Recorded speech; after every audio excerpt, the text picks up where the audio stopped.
Hey, what's up, y'all? It's Fula RIP, and the day is finally here. We're getting some more 2x KO news, and if y'all know me, y'all been around here for a bit, you know I cannot wait for this game. This is my most anticipated game of this year, and honestly, my most anticipated game since freaking Street Fighter.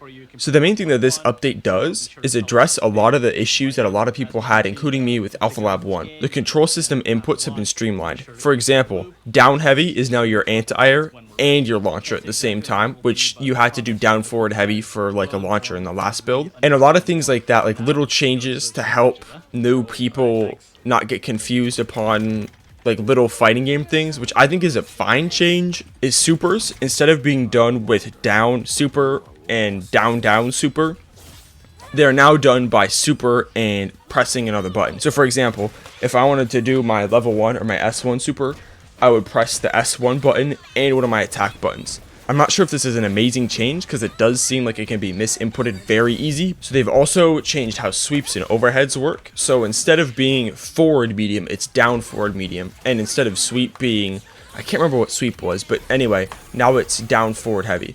So, you know, there's a lot of like little streamlined changes which aren't necessarily bad, but I do feel like having new players and new people to fighting games have that sort of in is really good. The other thing they've changed is how pulse works. So it's now an individual thing you can turn on and off in champ select, which I honestly think is great. I don't think pulse fuse not allowing you to use like double down, 2x assist, and other sort of fuses was kind of limiting for new players, so I'm glad that they changed that. Alright, so that's kind of the boring stuff out of the way. Now let's get into the actual like cool stuff, in my opinion. So essentially, these two new fuses you see, Juggernaut and Sidekick, basically what they do is, instead of having two characters, you can only play as one, but one of them is essentially Yumi. You basically throw out assists and you can't play, which is, I mean, fine, but not really for me. The other one, Juggernaut, is you're just one buffed up character and you get access to 2 more bars of super, obviously 5 instead of the 3. Outside of that, there's a lot of like nerdy specific fighting game stuff. Like you can now roll on wake up, backward or forward. You can now opt out of air teching, which is honestly really unique, and I did not expect that to be a change that they would make. So I'm here for it 100%. They've also added a way to angle your super jump. Instead of it being super similar and you know your opponent can predict it, you can now hold forward, down, or back to adjust the angle, which is sick. I'm a big fan of that, like movement mix-ups and keeping people on their toes so they don't see the super jump then immediately go up. No, you can get caught out for that and punished. So I think that's great. They've also added some more quality of life things, like combos are going to be shorter, or if not shorter, just do a lot less damage. And this is particularly clear on Darius, which is very needed in my opinion because he was an absolute monster. And they added Fury as part of the break mechanic, which you can see right here. Again, very good change. Allows for people to have, you know, the dash cancel for more pressure. Allows people to have like the extra damage. I think it's a great change. So overall, in terms of these like system changes, I haven't mentioned all of them, but I've mentioned like the ones that I took note of.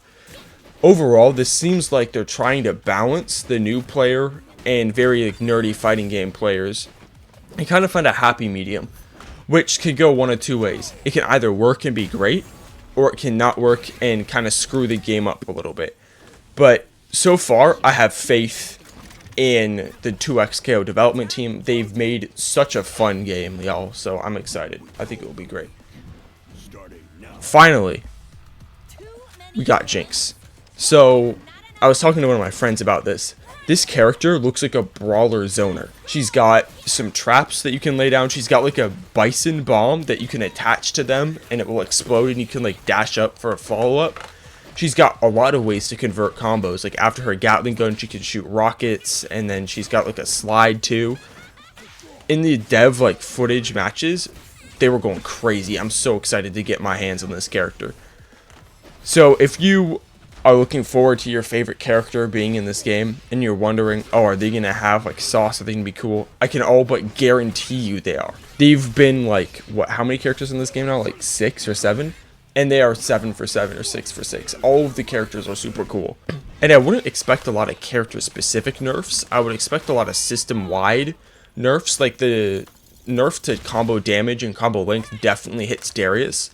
So I'm kind of glad that they're going that route in a early development phase instead of like character specific nerfs outside of Ahri. Alright, so finally, as you can see here, these are the dev matches. You can see there's new skins. So this is definitely going to be how they monetize this, and I'm not going to lie, they look really cool. I really like that tracksuit Jinx one. I think it looks really cool. And they've got like one skin for each character now, it looks like. So awesome. Instead of just like the Dynasty Yasuo and Dynasty Ahri ones, I'm a big fan of this. So I hope that they, you know, keep adding new ones. I hope there's more in the second Alpha Lab, which is on April 18th, and it goes 2 days through the 20th. Seems like you're going to have to get kind of lucky to get in, because if it's 2 days, it's just like a small little online test just to like have us see the game. I don't know how many codes they're going to send out. I don't think it's going to be like last time. I don't think that there's going to be a lot of people on Twitter giving away codes. I think it's just going to be whoever gets them through the email. So I hope you all are excited for that. I'm super excited. I'm super stoked to play this game again if I get in. If I don't get in, I'm going to be kind of sad, but hey, it is what it is. So yeah, it's been Fuller, RP Fuller. I hope you all enjoy this. And the message is, get excited. This game looks super fun, and I cannot wait for the 18th.